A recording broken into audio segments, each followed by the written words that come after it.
There's a pretty one, Ulysses.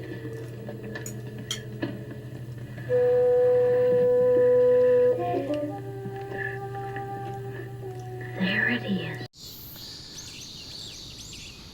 Well, hello, BookTube. Welcome to nature. I was so happy that I was feeling well enough to come out and film outside. It's just after 6 a.m. on Saturday that I completely forgot, since I never go outside, that we still have the cicadas, the cicadas, the semi, as they say in Nihongo Day. So they're a little bit, there's not a choir, there's just one or two, but it's a little bit obnoxious. So, and here is the summary. I've had a busy week on BookTube on my channel, so here's a summary. It's going to be a little longer than a minute, but here it is. So I bought my 4 bottles. Now, so there's the bag, and it's very unwieldy. You can hear, and now that I'm putting it down, the bottles wobble and threaten to topple the whole bag over, so I didn't want to ever set it down on the ground if I didn't have to. Now, it just so happens that I wrote about creating artwork in What Willow Says. Yes, you sure And did. I surely did. And last year, I decided to carry out some of the artwork that I described in What Willow Says. I thought it'd be interesting to actually complete what I was describing. And so I do have in my studio some very large pieces. They're about 6 foot by 4 foot.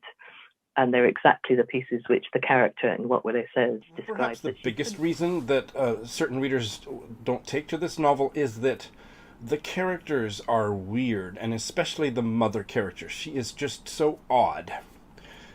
And I loved her. I will never forget her, Beata. She is imprinted on my psyche. Are you a reader who places more value on character or plot, or 50-50? 50-50. Okay, and you will be satisfied by this. Yeah. So I think part of the reason why this novel really stuck around with me was the fact that every time I think about a character in this novel, it becomes very full color. I can imagine them standing. I can imagine them sitting there or having a conversation with them. I can also not see their face, but understand their character, like understand their sensibilities, which is very difficult for a debut novel, I would say. The premise is very simple. I'm going to tell you about 10 books that are on my bucket list. And my conception of a bucket list is books that I will get to someday, that I want to get to before I die, before I shuffle off this mortal coil. But by definition, those are books that that wouldn't show up on the mid-year book freakout tag. Like, I'm not going to get to them this year. I might try 1 or 2 next year, wait for that part of the optional part of this tag. But, in the fullness of time type of books. Well, damn it all, I did film the whole thing outside, and now that I'm back home, I think it's just too noisy, so I'm going to redo everything from here on inside. But you got to see a little bit outside, and now the rest of the audio should be much better. Well, let's try this again. I wish I had made the decision without talking outside and getting all hot and sweaty for 30 more minutes, but, quality control, and here we go again. So, 1 bale. This Ethiopian-American novel was as bad as everybody said, so I read 20 pages and agreed with the masses. The parking lot attended by Nafkote. Tamirat. Mainly, the writing was not great, so fine, but that plus the fact that it was kind of a dystopian novel. It was about, I think, a fictional settlement of Ethiopian immigrants to a Latin American country, but they have kind of a colony, and it's very dark and dystopian. I've read 2 dystopian novels in my life. I'm done. So no, I would have rather read about the characters in their real lives back in Boston, which is where the protagonist and her father were from, and the glimpses of that were moderately interesting, but I decided to cave to public opinion and not go any further with it. I got a recommendation from a maybe new Ethiopian follower of my channel, subscriber, recommending Mengetsu, Denom Mengetsu, I believe is the name, and I have access to his books on the Internet Archive site for free, so I may try one of those later, but yeah, I didn't get very far with this. and I have finished 3. And the first one, I'm going to do a little rant. So let me preface, make a disclaimer, give a warning. This is my first completed book for Women in Translation Month. It's a book that there's a lot of buzz about for people that read Women in Translation, which is a fairly small community, unfortunately, but growing and growing, and I'm an avid supporter of getting more titles by women in translation out there and read and reviewed. Unfortunately, my review is going to be almost completely negative, so this is a minority opinion, and I want to say that if you love this book, you don't really want to listen to me tear it apart. And if you're the author, I think doubly, why would you want to watch this? So please don't subject yourself to watching my review. You have been warned. I have hurt writers' feelings in the past with my ranty reviews. That's not why I created the channel, but it is my channel, and I get to talk about books that I love, that I like, that I thought were flawed but still admirable, books that were not very good, and books that I hated. So here we go. And that is Catch the Rabbit by Lana Bastašić, which she herself translated from Serbo-Croatian or Bosnian. I guess the language, could either of those describe the language, that she wrote it into English, and which is interesting. I was fascinated by that. And it started out so good. Remember, I read you the opening pages, and such strong writing. There was a lot of strong writing throughout, but when the novel went downhill, the prose, I thought, also really took a nosedive. I loved the first third, and then hated the everything after that, except for, stay tuned, I'll talk about the ending. So, first-person narrative. Sarah is a Bosnian immigrant living in London with her boyfriend, and she gets a call from her frenemy, Layla, who she hasn't heard from in a dozen years, and they were really estranged. And the novel is so preoccupied with the relationship between them. I talked in my early comments on reading this novel that I really didn't like Layla, and I was a little bit worried. Well, she wasn't very likable, but at least in those early chapters, her character was mysterious, but kind of worked, was coherent. So, and my question was, what does Sarah see in her? Like, why is she still so enmeshed? But after the first third, when the novel just went to pieces, none of the characters made any sense. Like, the writer seemed to just kind of pull everything apart, and it became so navel-gazy. It was supposedly a road trip, so I'm not going to give any spoilers, and I'm not going to do a full review because I don't want to, have us tear the book down standalone review. But people are going to Google this and maybe watch it. You've all been warned. If you're still here, it's your own fault. When they were preteens, Layla is from a Muslim family, and that was during the time of the Troubles. There was a genocide. Sarah's from a Christian family. Her father, I think, is a police chief, certainly a policeman. Layla's brother Armin disappears and has presumably murdered, but just disappeared, like hundreds and hundreds of Muslim men, unfortunately.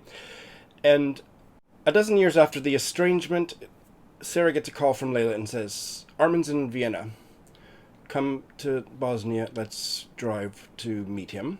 And inexplicably, really, at first, I think inexplicably for the duration of the novel, Sarah agrees. I'm not going to mention my buddy reader's name. I've mentioned it in the past, but I'm not sure. I haven't had a chance to check in with him about how much he wants to be associated with this little ranty review. But he made an interesting comment about class, that this woman could just drop everything and get a ticket for the next day or whatever to go to Bosnia. Like, how could she afford that? How could she afford to take time off work? None of that's addressed. So, interesting comment. It hadn't occurred to me. I'm a little bit blind to class when I read, but my buddy reader also said that, so they go on this road trip. They meet up. They're barely speaking to one another, but they do on this 17-chapter road trip, fighting or not speaking or just weird. But if you look at all the places where Sarah flew to, and where she went to on the bus, and then where the road trip was, it didn't make any sense geographically. Now, I'm oblivious to all that, but that's also an interesting criticism. My criticism that came from the depths of my readerly soul where that this just devolved into such an inane novel. Apparently all road trip novels and movies are bad. I think I've watched a couple of road trip movies. Don't think I've ever read a road trip novel. I don't know. Certainly you couldn't pay me to read, what's his name? The beat guy on the road. No, thank you. But why this one was a piece of crap was all the narrator was fixated on as they were, the incidents that happen on the road trip are so inane, they don't make any sense, they're eminently forgettable. I can't remember anything that happened on the road trip because it was just so stupid. And all the narrator / writer was concerned about was endlessly, in the most puke-worthily navel-gazing way, reevaluating the friendship based on memories that would come flooding back that were just started to really irritate me. But it was like every second page she had a new take on this very complicated relationship, and that's all the book was. And by the end, I didn't know who either of these women were. I didn't understand why the events that were gradually it was like watching paint dry to get the story of what happened. I don't think we ever really got it, and it was so banal, like just stuff that, could have happened to a rich teenager in Toronto or New York. Like, it just didn't have any narrative heft. What was gradually was a gradualness that was just painful to suffer through. And now I finally understand what our friendship is about. And then 3 pages later, I hated it. I absolutely hated it. And it started out so strong. I think that's enough. But let me end on a positive note. The ending, the last 3 pages were really strong. Didn't redeem me having suffered through all that stuff for 150 pages, but it was a really, I thought, powerful, unexpected, quirky ending that really worked for me despite how much I was hating the book. So I couldn't budge off 1 star for having been made to suffer through all the rest, but that's my mini review. It's not very mini, is it? I'm maybe the only... I think I had a subscriber comment that they didn't like it, but in terms of Goodreads reviews and stuff, and Goodreads friends, it's quite a widely admired novel, so check out other reviews. But, I would sum up my review by saying that the novel is even worse than the cover. I have finished Book 3 in the Alexandria Quartet, Mountolive by Lawrence Durrell. I could only give this one 4 stars because the main character, Mountolive, is one of the most boring characters in literature, and he was obviously, being the titular character, there was a lot about him, and he was a diplomat, and he ended up becoming an ambassador, I think the British ambassador to Egypt. And I guess maybe all diplomats would be boring, would they? I've never really read a novel about a diplomat, but oh my god, he just put me to sleep, and so I didn't like that. I knocked a star off because whenever he would disappear from the story, or when he was at least interacting with one of the other really colorful, vivid, fascinating characters in this quartet, the novel would suddenly come alive again. But when it was just him, oh my god.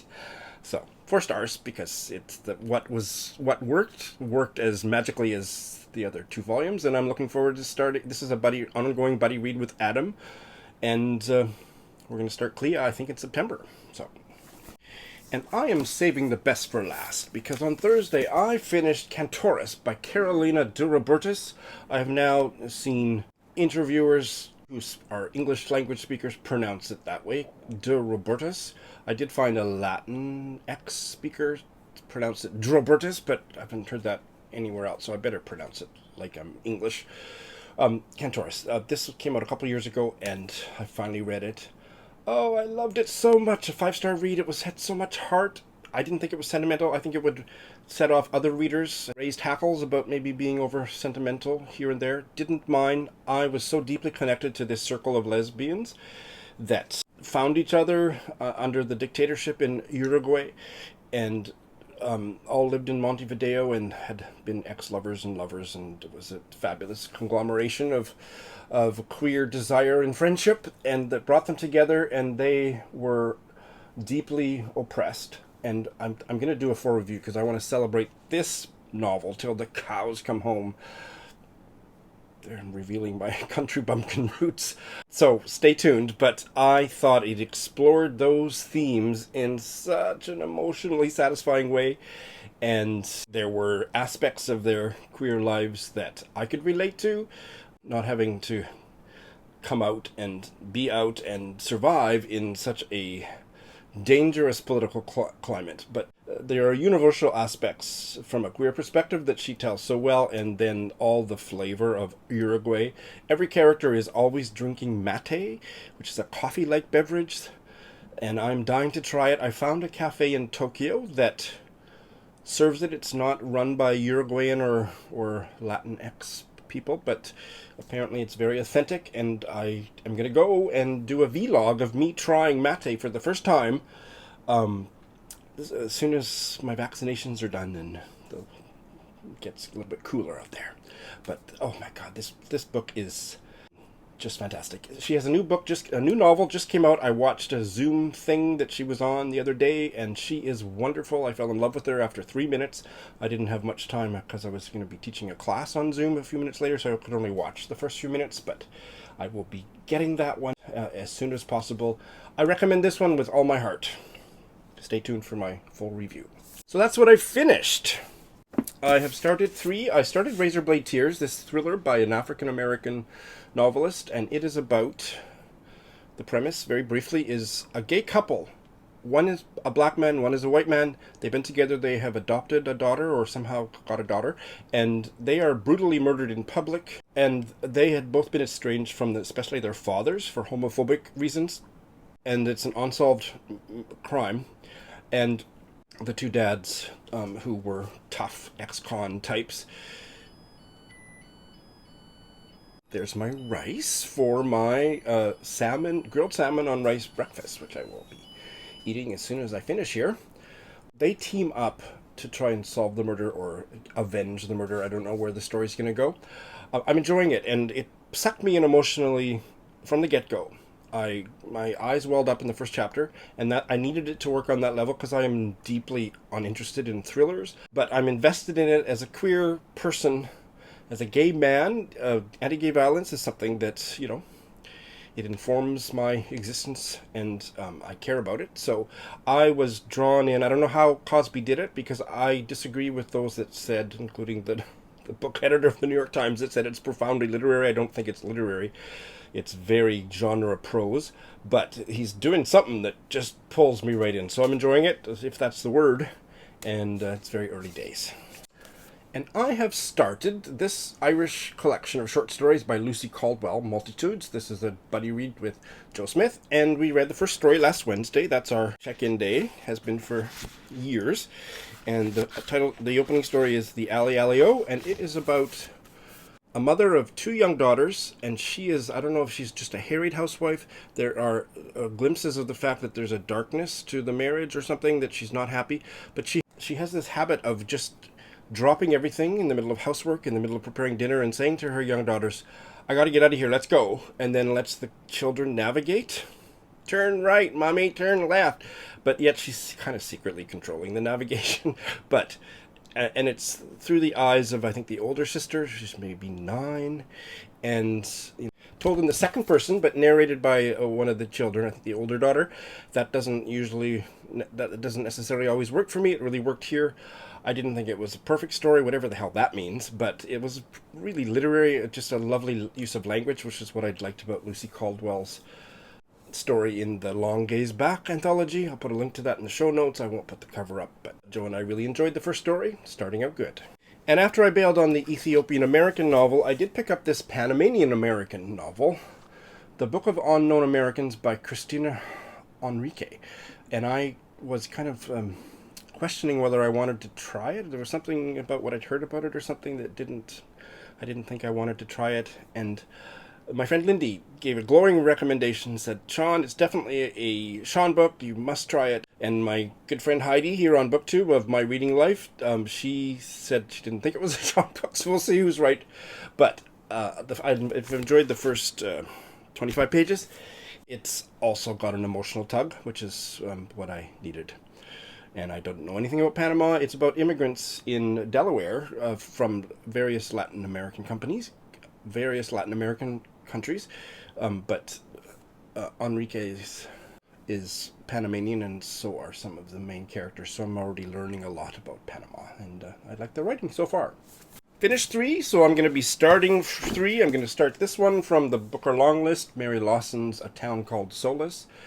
Her very mixed reviews of it. She's a transplanted Canadian writer living in the UK forever, and I've never read her. My mom read one of her books years ago. I don't remember that she told me she liked it or not, but I remember seeing it on her shelf. And I like this cover. This is about a sister who disappears when her other sister is young, like not even 10, and then it's about stuff that goes set in Northern Ontario in 1972, and the story goes from there. I hope I like it.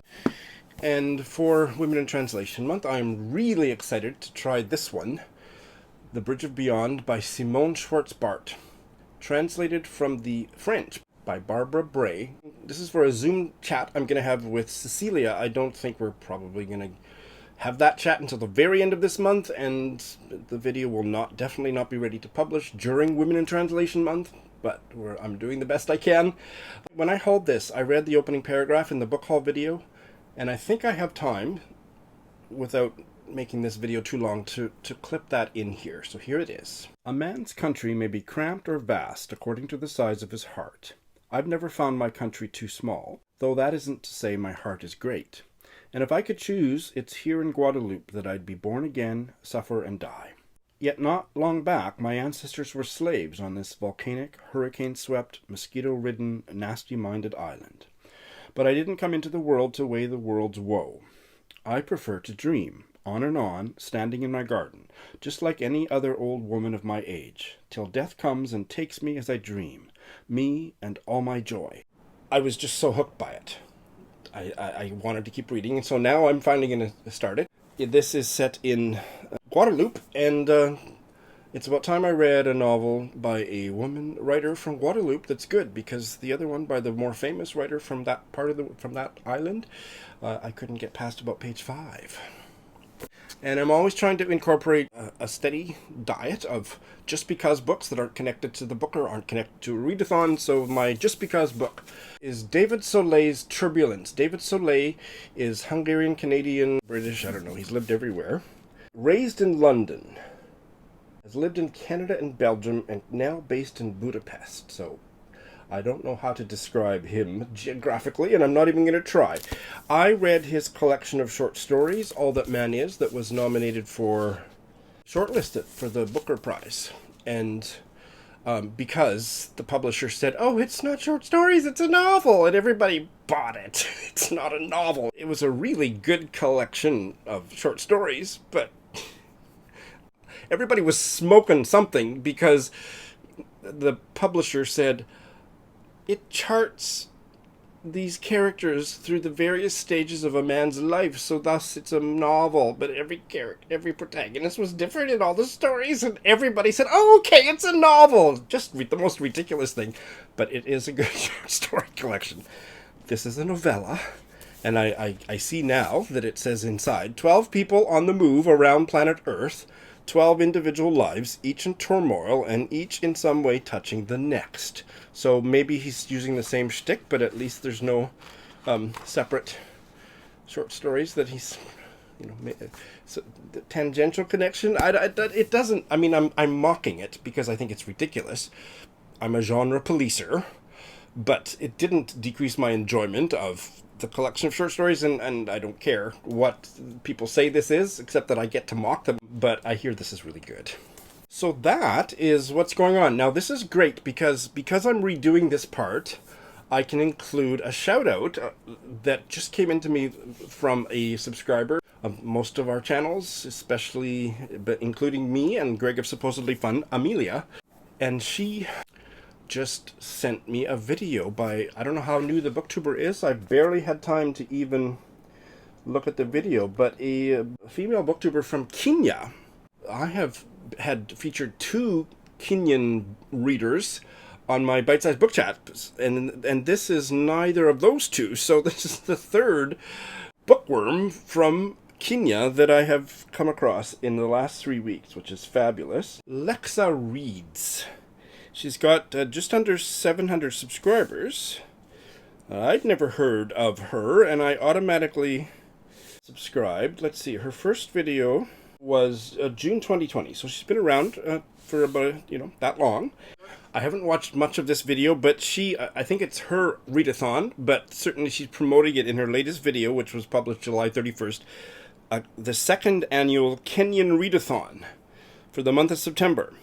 So I have just subscribed to her, and I'm going to look into more details about the Kenyan readathon, see if I can fit in at least 1 or 2 books, and giving her this shout out here so that you'll all go check her out. She is, just from watching 2 minutes of her most recent video, she's a lovely addition to the community, so go check her out.